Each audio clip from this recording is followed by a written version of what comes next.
وسلام على عباده الذين اصطفى أما بعد فأعوذ بالله من الشيطان الرجيم بسم الله الرحمن الرحيم قل إن كنتم تحبون الله فاتبعوني يحببكم الله ويغفر لكم ذنوبكم والله غفور رحيم ومن يطع الله ورسوله فقد فاز فوزا عظيما صدق الله العظيم وقد قال النبي صلى الله عليه وسلم من أحب سنتي فقد أحبني ومن أحبني كان معي في الجنة أو كما قال عليه الصلاة والسلام اللهم صل على سيدنا محمد وعلى آل سيدنا محمد وبارك وسلم صلی اللہ علی النبی الأمی صلی اللہ علی النبی الأمی واجب الاحترام بزرگوں، قابل قدر دین ایمانی بھائیوں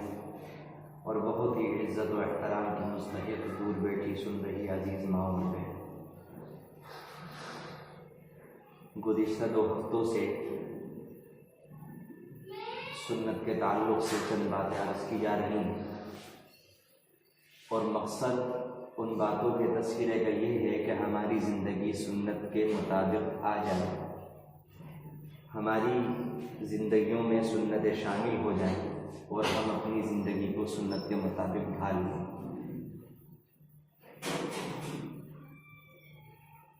گزشتہ ہفتے میں نے یہ بات عرض کی تھی، اس بات کو سمجھانے کی کوشش کی تھی کہ سنتوں پر عمل کرنا نہایت آسان ہے اور ہر مسلمان سنتوں پر عمل کر سکتا ہے۔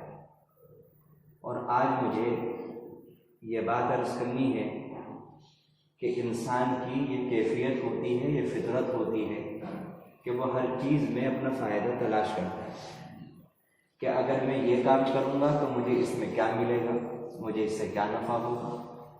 اسی فطری سوال کا جواب مجھے سب سے پہلے عرض کرنا ہے کہ سنت پر اگر ہم عمل کریں گے تو ہمیں کیا فائدہ ہوگا۔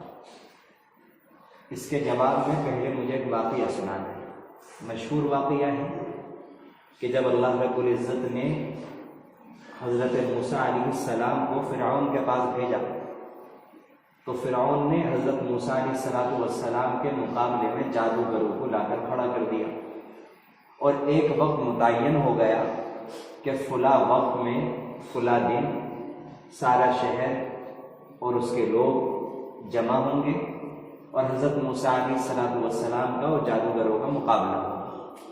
جو غالب آ جائے گا وہ حق پر سمجھا جائے گا، جو مغلوب ہو جائے گا وہ خلاف حق سمجھا جائے گا۔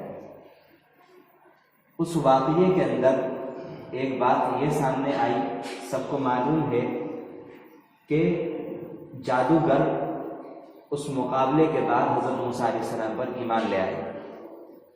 تو مجھے وہ سارا واقعہ بیان نہیں کرنا، بس اتنی بات بیان کرنی ہے کہ جب یہ واقعہ ہو گیا اور موسیٰ علیہ السلام پر وہ جادوگر ایمان لے آئے اور اتنا مضبوط ایمان لے کر آئے کہ فرعون نے یہ کہا کہ اس ایمان کے لانے کے نتیجے میں تمہیں سولی پر لٹکا دوں گا اور تمہارے ہاتھ پیر کاٹ دوں گا، لَأُقَطِّعَنَّ أَيْدِيَكُمْ وَأَرْجُلَكُمْ مِنْ خِلَافٍ ثُمَّ لَأُصَلِّبَنَّكُمْ أَجْمَعِينَ۔ انہوں نے کہا اب ہمیں کوئی فرق نہیں پڑتا، بس ہمارے لیے اتنا کافی ہے کہ اس ایمان کے نتیجے میں اللہ تعالیٰ ہمارے گناہوں کو بخش دے گا، بس ہمارے لیے اتنا بہت ہے۔ اب تمہاری سزاؤں کے لیے ہمارے دلوں کے اندر کوئی خوف باقی نہیں، ہم نہیں ڈرنے والے۔ تو حضرت موسیٰ علیہ السلام نے جب یہ منظر دیکھا تو انہوں نے اللہ تعالیٰ سے سوال کیا۔ بات یہی ذہن میں رہے کہ سنت پر عمل کرنے سے کیا ہوگا، یہ اس واقعے کے ذریعے سے اس بات کا جواب دیا جا رہا ہے۔ حضرت موسیٰ علیہ السلام نے اللہ تعالیٰ سے سوال کیا، اے اللہ آپ نے مجھے فرعون کے پاس بھیجا تھا تاکہ فرعون ہدایت پر آ جائے، فرعون مجھ پر ایمان لے آئے، لیکن معاملہ الٹا ہوا، مقابلے کے بعد فرعون تو ایمان نہیں لایا، یہ جادوگر جو میرے مقابلے کے لیے آئے تھے وہ ایمان لے آئے۔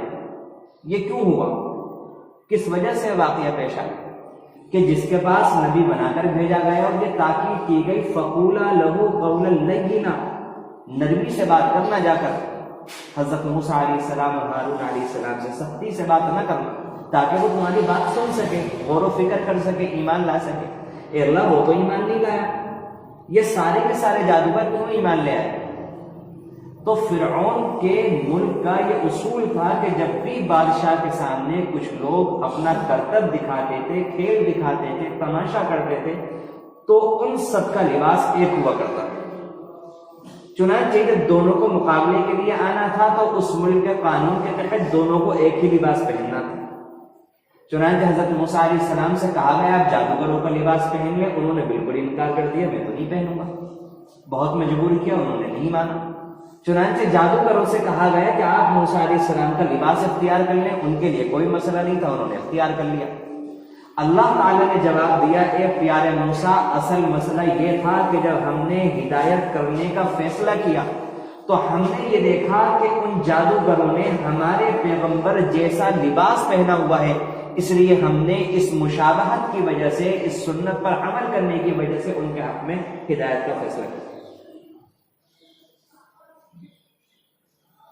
سنت پر عمل کرنے کا یہ فائدہ ہوا کہ ایک مشابہت کی وجہ سے، لباس کی مشابہت کی وجہ سے اللہ تعالیٰ نے ہدایت کا فیصلہ کیا۔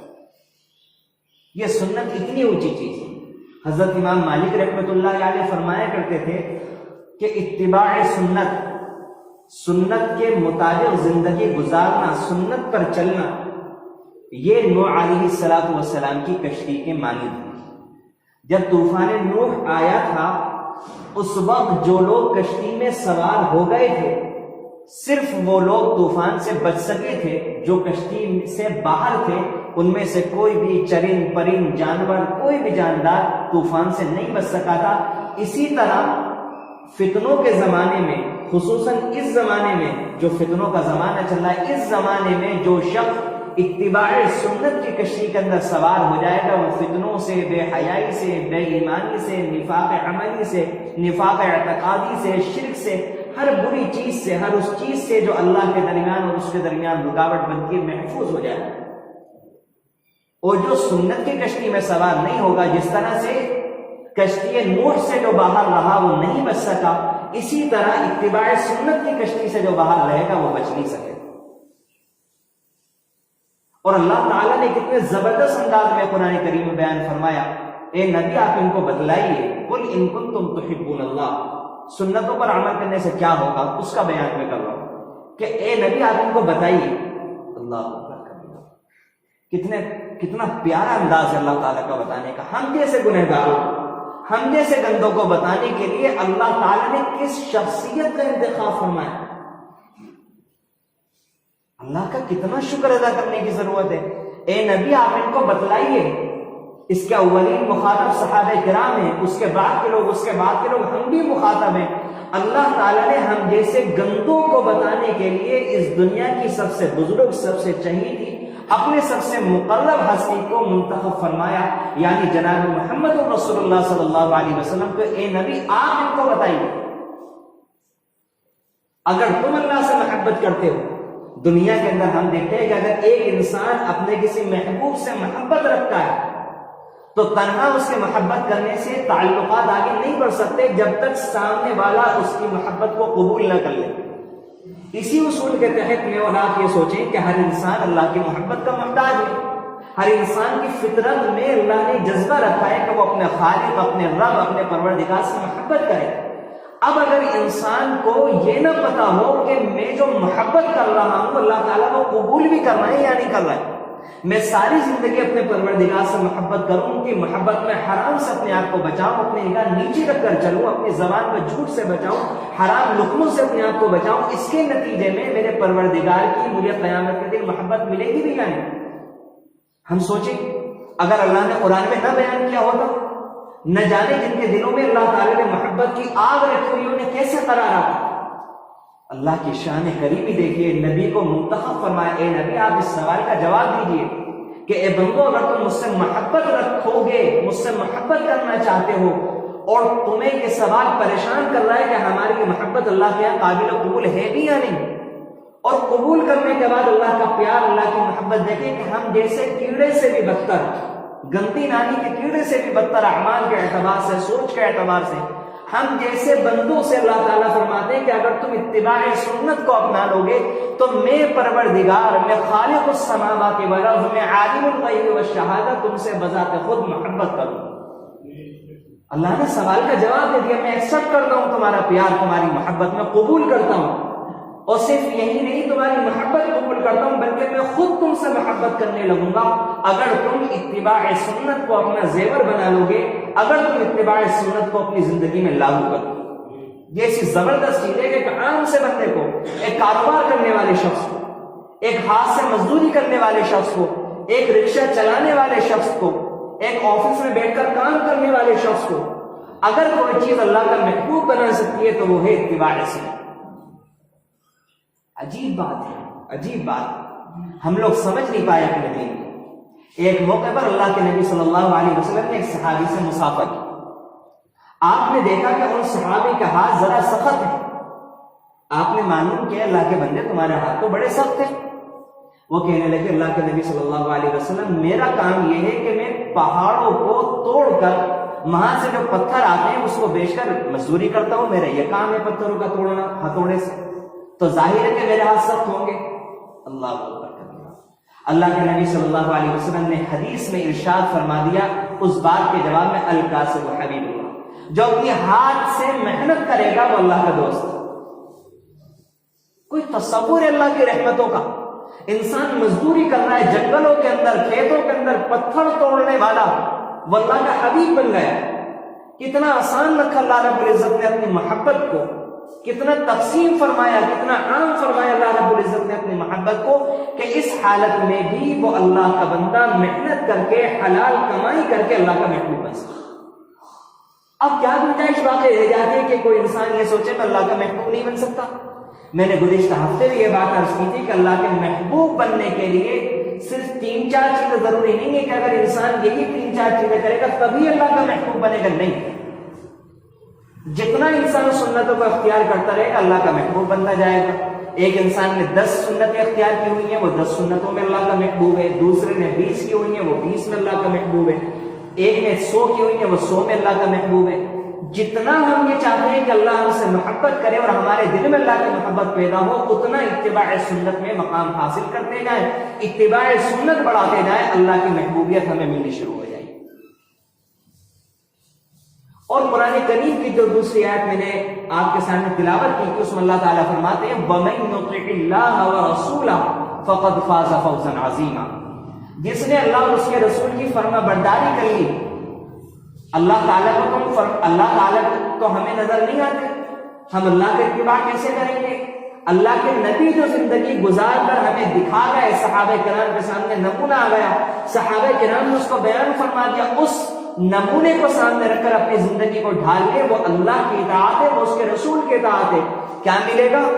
فقد فاز فوزا عظیما۔ اللہ نے قرآن میں سرٹیفکیٹ دیا، اللہ نے قرآن میں لکھ کر بتایا، قیامت تک کے لیے مہر لگا دی، فقد فاز فوزا عظیما، وہ اس انسان نے بہت بڑی کامیابی حاصل کر لی، اس انسان کا بیڑا پار ہو گیا، اس انسان نے بازی ماری۔ چاہے دنیاوی اعتبار سے وہ قریب ہے لیکن سنت کے مطابق اگر وہ زندگی گزار گیا، قیامت کے دن کا رب کعبہ کی قسم وہ نہایت ایماندار شخص۔ دنیا میں اگرچہ وہ بیوقوف سمجھا جاتا تھا لیکن رب کعبہ کی قسم آخرت میں اللہ کی نظر میں، اس کے رسول کی نظر میں، اس کے ملائکہ کی نظر میں، اس کے مقربین کی نظر میں وہ انسان سب سے بڑا عقل مند، سب سے بڑا مالدار، سب سے بڑا عقل مند ہے۔ فقد فاز فوزا عظیما۔ دنیاوی معیار کامیابی کا یہ ہے کہ کس کے پاس زیادہ پیسہ ہے، کس کے پاس زیادہ عزت ہے، زیادہ اختیارات ہیں، زیادہ فیکٹریاں ہیں، زیادہ مکانات ہیں، لیکن اللہ کے یہاں معیار جو ہے وہ یہ ہے کہ اتباع سنت میں نبی کی اداؤں کا جو سب سے بڑا دیوانہ، سب سے بڑا متوالا ہے، وہ سب سے بڑا عاشق ہے، وہ اللہ کی نظر میں سب سے زیادہ کام۔ اس لیے میرے عزیزو، اپنی زندگی کو سنت کے مطابق ڈھالیں، پوری جان لگائیں، پوری جان لگائیں۔ چند واقعات میں آپ کے سامنے عرض کرتا ہوں تاکہ مزید ہمارے اندر شوق پیدا ہو۔ اللہ کے نبی صلی اللہ علیہ وسلم کے ایک صحابی تھے جو ملک حبشہ کے رہنے والے۔ حبشی حضرات کو آپ نے دیکھا ہوگا کہ ان کے بال سخت ہوتے ہیں، گھنگریالے ہوتے ہیں، اور اللہ کے نبی صلی اللہ علیہ وسلم کی سنت یہ تھی کہ آپ مانگ بیچ میں سے نکالا کرتے تھے۔ تو جب وہ صحابی اپنے سر کو اللہ کے نبی صلی اللہ علیہ وسلم کے سر کے مطابق بنانا چاہتے تھے، کنگھا کرتے وقت تو نہیں ہو پاتا، بڑا تڑپتے تھے، بڑا بے چین ہوتے تھے کہ میرا سر محبوب صلی اللہ علیہ وسلم کے سر کے مشابہ نہیں ہو پائے۔ اچانک ایک دن نہا کر نکلے تو سامنے گھر میں انگیٹھی جل رہی تھی، اور انگیٹھی کے اوپر ایک سریا رکھا ہوا تھا، وہ کسی مقصد سے گرم کیا جا رہا ہے۔ اچانک ان کے دل میں بات آئی، ایک کیفیت آئی، ایک جذبہ پیدا ہوا، اور وہ ابھر کر بہت زیادہ اوپر آیا، اور اس جذبے نے مضبوط ارادے کی شکل کو اختیار کر لیا۔ وہ عشق تھا، وہ عشق کی آگ تھی، اور انہوں نے اس لوہے کی سلاخ کو جو آگ کا انگارہ بن چکی تھی، اس سلاخ کو اپنے سر میں بیچ میں پھیری، چنانچہ بال بھی جل گئے اور کھال بھی جل گئی۔ جب اللہ کے نبی صلی اللہ علیہ وسلم کی خدمت اقدس میں حاضر ہوئے تو صحابہ کرام نے کہا، اے اللہ کے بندے، آپ نے اپنے آپ کو اتنی تکلیف کیوں دی؟ تو فرمانے لگے کہ بال کے کھال کا جو زخم ہوا تھا وہ تو الحمدللہ بھر گیا، اس کی تکلیف تو ختم ہو گئی، لیکن اب خوشی یہ ہے کہ میرا سر میرے محبوب صلی اللہ علیہ وسلم کے سر کے مشابہ نظر آ گیا، کیونکہ کھال جل چکی تھی، وہاں ایک لکیر سی پیدا ہو۔ عجیب و غریب باتیں میں غور کر رہا تھا اس واقعے پر کہ ایک اللہ کے بندے یہ تھے جنہیں جذبہ بھی اگر آتا تھا، شوق پیدا ہوتا تھا تو اس بات کا کہ میرا سر نبی کے سر کے مشابہ ہو جائے۔ مجھے اور آپ کو جذبہ پیدا ہوتا ہے تو عیاشیاں کرنے کا ہوتا ہے۔ اگر کبھی ہم بور ہو رہے ہوتے ہیں، اگر کبھی پریشان ہو رہے ہوتے ہیں تو کیا ہوتا ہے کہ چلو ذرا دل گھبرا رہا ہے، گانے لگا لیتے ہیں، دل گھبرا رہا ہے چلو کسی کا فون کر کے مذاق بنا لیتے ہیں، چلو غیبتیں کر لیتے ہیں، چلو ذرا باہر جا کر بدنگاہیاں کر لیتے ہیں، تھوڑی سی عیاشی کر لیتے ہیں۔ ایک طرف ہماری کیفیتوں کا، ہمارے دل کا یہ حال ہے، اور ایک طرف اللہ کے نبی صلی اللہ علیہ وسلم کے صحابہ کی دل کی کیفیت ایسی ہوتی تھی کہ ہر کام میں نبی علیہ الصلوۃ والسلام سے مشابہت اختیار کرنے کے وہ ایسے تڑپا کرتے تھے جیسا کہ مچھلی کو اگر پانی سے نکال دیا جائے وہ تڑپتی تھی، جیسے وہ تڑپتی، بالکل اسی طرح اللہ کے نبی کا عاشق تڑپا۔ اور یہ صرف صحابہ کرام کے ساتھ خاص نہیں ہے، بلکہ ہر زمانے میں اللہ کے نبی صلی اللہ علیہ وسلم کے ایسے ہی عاشق پیدا ہوئے ہیں اور ہر زمانے میں رہتے ہیں۔ ایک بزرگ کے بارے میں عجیب و غریب واقعہ میں نے پڑھ کر حیرانی ہوتی ہے، کیا ان اللہ کے بندوں کا کیسا پاکیزہ دل تھا، کیا اللہ کے نبی صلی اللہ علیہ وسلم کی ذات سے ان کے دلوں میں وابستگی تھی، اور کیسی زبردست عشق کی آگ لگ رہی تھی۔ اللہ تعالیٰ اس عشق کی آگ کی چنگاریاں ہمارے گندے دلوں کے اندر منتقل فرما دے تو ہماری زندگی بھی، دنیاوی زندگی بھی بن جائے اور آخرت کی زندگی بھی۔ ان کے حالات میں لکھا ہوا تھا کہ انہوں نے ساری زندگی تربوز نہیں کھایا۔ کیوں نہیں کھایا؟ اس لیے نہیں کھایا کیونکہ ان تک یہ روایت نہیں پہنچ سکی تھی کہ اللہ کے نبی صلی اللہ علیہ وسلم نے زندگی میں تربوز کو کس طرح سے استعمال فرمایا، یعنی تربوز کے کاٹنے کا اللہ کے نبی صلی اللہ علیہ وسلم کا کیا طریقہ تھا۔ صرف اس وجہ سے انہوں نے ساری زندگی تربوز نہیں کھائی۔ ایک بزرگ کے حالات زندگی میں لکھا ہوا ہے کہ انہوں نے ایک مرتبہ غلطی سے سنت یہ ہے کہ کوئی بھی چیز اگر پیر میں یا ہاتھ میں پہننی ہو تو سیدھے ہاتھ سے شروعات کریں۔ انہوں نے غلطی سے بے دھیانی میں الٹے ہاتھ الٹے پیر میں موزہ پہن لیا۔ اس کی سزا کی وجہ سے انہوں نے گیہوں کی ایک بہت بڑی مقدار اللہ کے راستے میں صدقہ کی کہ مجھ سے غلطی۔ اور اس سلسلے میں حضرت مولانا الیاس صاحب رحمۃ اللہ علیہ کے بعد اللہ ہمارے دلوں میں اتار دے، اللہ ہمارے دلوں میں اتار دے، اللہ ہماری زندگیوں کا جز اور حصہ بنا دے۔ وہ فرمایا کرتے تھے کہ بے شک فقہائے کرام نے جو تقسیم کی ہے کہ یہ امر سنت موقدہ ہے، یہ غیر موقدہ ہے، یہ مستحب ہے، یہ مباح ہے، یہ اپنی جگہ بالکل ٹھیک بلکہ ضروری ہے، لیکن صحیح بات یہ ہے کہ جس چیز کی نسبت اللہ کے نبی صلی اللہ علیہ وسلم سے ہو رہی ہو اس بات کو عملی طور سے اپنے لیے ضروری ہی سمجھنا چاہیے کہ بس میرے نبی کا عمل ہے، ٹھیک ہے، میرے لیے اتنا کافی ہے۔ اب اس بحث میں ایک عاشق کو نہیں پڑھنا چاہیے کہ وہ سنت کس درجے کی ہے، سنت موقدہ یا غیر موقدہ، سنن زوائد میں سے، سنن عادیہ میں سے۔ ایک عاشق کا یہ کام نہیں ہوتا۔ ایک عاشق کا کام تو یہ ہوتا ہے کہ وہ محبوب کی رضامندی کے اندر اپنی مرضی کو، اپنے جذبات کو، اپنی خواہشات کو، اپنے ارادوں کو سب کو فنا کرے۔ اگر اللہ کے نبی صلی اللہ علیہ وسلم کو اپنا محبوب بنایا ہے، اگر اللہ کے نبی صلی اللہ علیہ وسلم کو اپنا معشوق سمجھا ہے اور خود کو اللہ کے نبی صلی اللہ علیہ وسلم کے محبت کرنے والوں میں شامل کیا ہے، تو اس بات کی بحث کرنا اور تحقیق کرنا چھوڑ دیجئے کہ کون سے سنت اللہ کے نبی صلی اللہ علیہ وسلم کی کس درجے کی ہے، بغیر چوں چرا کے کہ کب ہوگا، ایسے ہوگا، کیا ہوگا، ان تمام باتوں کو چھوڑ کر بغیر کسی چوں چرا کے اللہ کے نبی صلی اللہ علیہ وسلم کی سنتوں کو اپنے جسم پر نافذ کر لیجیے اگر نبی سے سچی ہو۔ یہی بات میں نے حدیث ابھی ذکر کی تھی۔ اللہ کے نبی صلی اللہ علیہ وسلم نے فرمایا کہ یوں تو بہت سارے لوگ دعوے کرتے ہیں کہ ہمیں نبی سے محبت ہے، نبی سے محبت۔ ابھی قریب میں آپ نے دیکھا کہ جس دن اللہ کے نبی صلی اللہ علیہ وسلم کا یوم پیدائش نہ جانے تھا یا نہیں تھا، ابھی تک تو اس کو 12 وفات کہا جاتا تھا، کیونکہ اس تاریخ میں اللہ کے نبی صلی اللہ علیہ وسلم کی وفات تو متعین ہے، پیدائش کے اندر اختلاف ہے، بعض 8 کہتے ہیں، بعض 12 کہتے ہیں، تو اسی وجہ سے یہ ابھی تک چند سالوں پہلے تک 12 وفات کے نام سے مشہور تھا۔ بہرحال میں عرض یہ کر رہا تھا کہ اس دن ہم نے دیکھا کہ بڑی تعداد، ہزاروں لاکھوں کی تعداد وہ سڑکوں پر موجود تھی، شور شرابے کے اندر، عجیب و غریب قسم کے ڈانس کرنے کے اندر، عجیب و غریب قسم کی نوٹنکیاں کرنے کے اندر، لیکن اسی دن انہوں نے نہ فجر کی نماز پڑھی، نہ ظہر کی نماز پڑھی، نہ عصر کی نماز پڑھی۔ سنتوں کی بات تو بہت آگے ہے، فرائض کا بھی اس دن خیال نہیں کیا گیا، حرام کاموں سے بھی اس دن اپنے آپ کو نہیں بچایا گیا، اور کہنے کو انہوں نے اپنے بارے میں خود فیصلہ کر لیا کہ ہم اللہ کے نبی صلی اللہ علیہ وسلم کے عاشق۔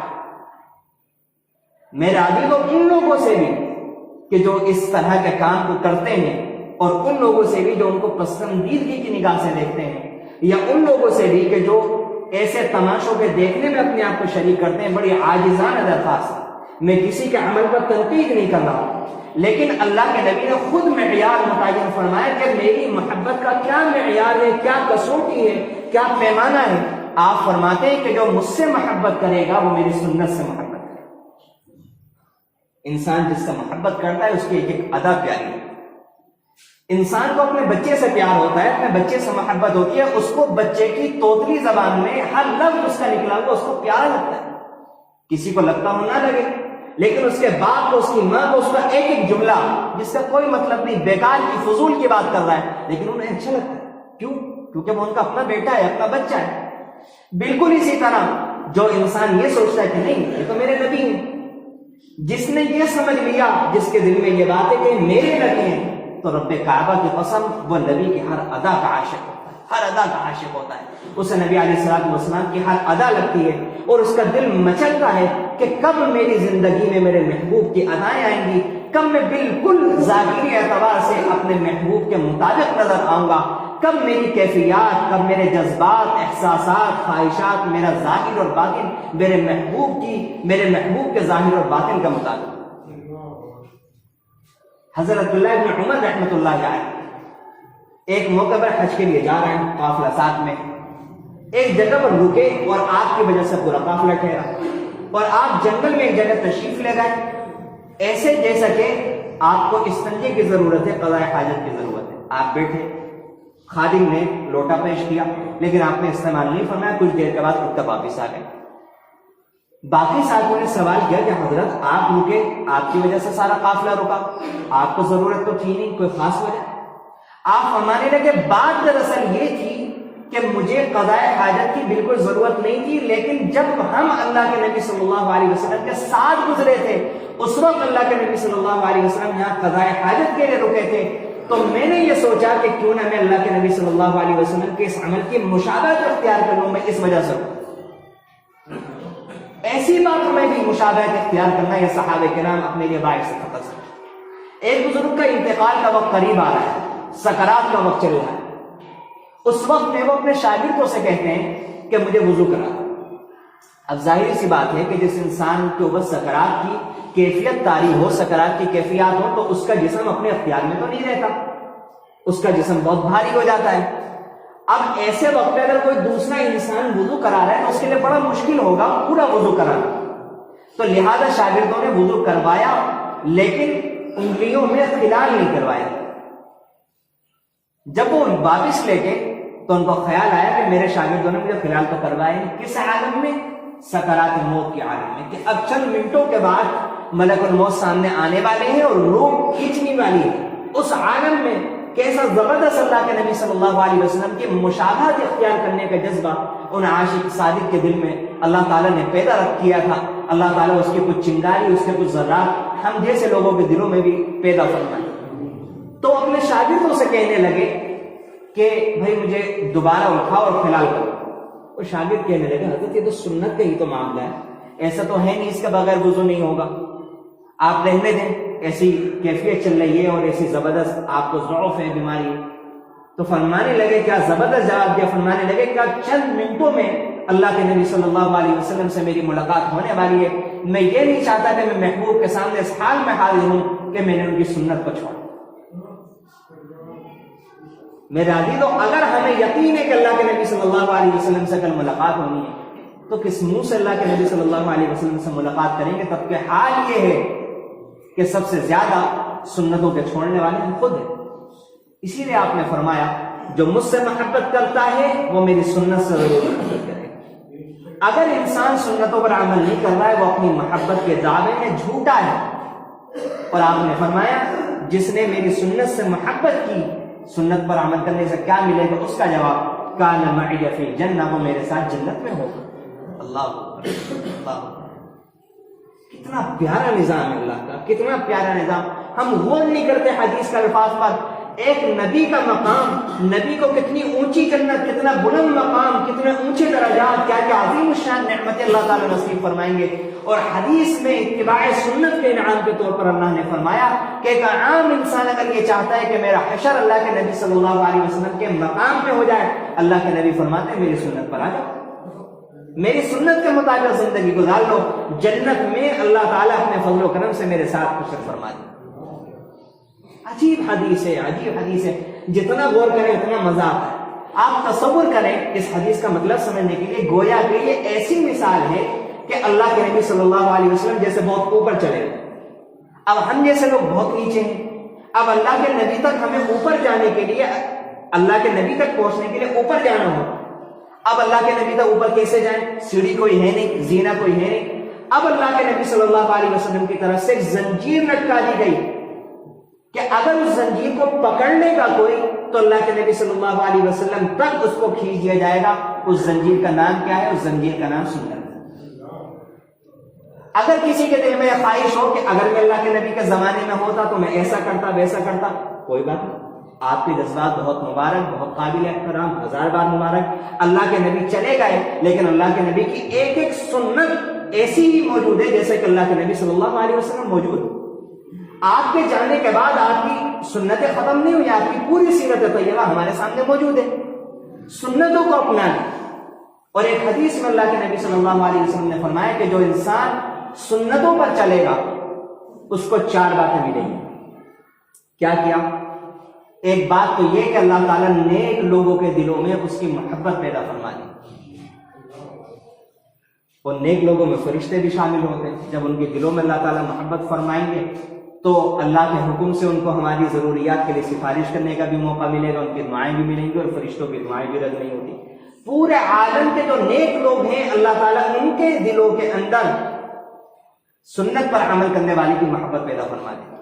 اور یہ ایسی بات نہیں ہے, حقیقت بات, حقیقت بات. ہم نے بہت سے متبع سنت لوگوں کو دیکھا کہ وہ نئے علاقے میں, نئے شہر میں گئے ہیں اور لوگ ان سے ایسے مل رہے ہیں کہ جیسے میں جانے کب کے نشڑے ہوئے تھے. کیا ہے یہ سنت کا اثر؟ اللہ کا وعدہ سچا, اللہ کا وعدہ سچا, اللہ کے نبی کی ایک بات سچی. دوسرا انعام, دوسرا فائدہ یہ ہوگا کہ اللہ تعالیٰ فاسقوں کے دلوں میں ہیبت اور رعب پیدا فرمائیں. کتنی بڑی ضرورت ہے اس وقت کی ہماری. کیوں نکال دیا گیا ہمارا رعب؟ ترک سنت کے وبال کے اندر. اس کا علاج اتباع سنت, سنت کو. تیسری بات, آج ہر کوئی پریشان ہے کہ کماتے ہیں, بہت سو کے پاس تو ذریعہ ہی نہیں ہے, کمائی ہی نہیں ہے, اور جن کی کمائی ہے ان کو پورا نہیں ہوتا, برکت ہی نہیں ہوتی. دونوں باتوں کا علاج جو اتباع سنت کو اپنائے گا اس کے رزق میں اللہ تعالیٰ برکت دے دیں گے. جس کے پاس ذریعہ نہیں ہوگا ذریعہ مل جائے گا, جس کے پاس ذریعہ ہوگا پورتی نہیں ہوتی ہوگی, اللہ تعالیٰ اس میں برکت دے دیں گے اور اس ذریعے کے ذریعے سے اس کی پورتی ہو جائے گی. چوتھی چیز, دین میں ہماری کمزوریاں. اللہ تعالیٰ فرماتے ہیں اتباع سنت کے نتیجے میں اللہ تعالیٰ دین میں جماؤ پیدا فرما دے. یہ 4 فائدے حاصل. اس لیے میرے عزیزو, ہم نیت کر لیں, ارادہ کر لیں کہ ہم ساری زندگی کا ایک ایک کام, زندگی کا ایک ایک حصہ وہ اللہ کے نبی صلی اللہ علیہ وسلم کے سنت کے مطابق کریں گے. نیت کرنے میں ہمارا کون سا راس المال خرچ ہو رہا ہے، کون سے پیسے خرچ ہو رہے ہیں. نیت کر لیں پوری زندگی کی، اور پھر زندگی کے ہر حصے میں ہم نیت کو تازہ کرتے جائیں.